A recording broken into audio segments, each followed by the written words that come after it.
गुप्तेश्वर मंदिरातील गुहा आहे आणि याच्यातून इथे पाणी जोरात पडत आहे. गंगेचं पाणी आहे, बहुतेक गंगेचं पाणी आहे. पण हे जे पाणी पडतं ते कुठे जातं ह्याचा अजूनही शोध लागलेला नाही आहे. तर कुठे साठतं कुठे जातं हे साठलेलं पण पाणी नाही.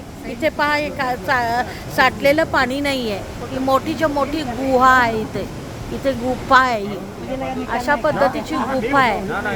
हे गुप्तेश्वर मंदिरामध्ये शंकराची स्वयंभू मूर्ती आहे आणि इथे अशा पद्धतीनं ही गुहेमध्ये मोठीच्या मोठी गुहा आहे आणि ह्याच्यामध्ये हे पाणी पडतं. हे नेपाळमधलं पोखरा जे शहर आहे तिथे हे गुप्तेश्वर मंदिर आहे. तर अशा पद्धतीचं आहे. थँक्यू.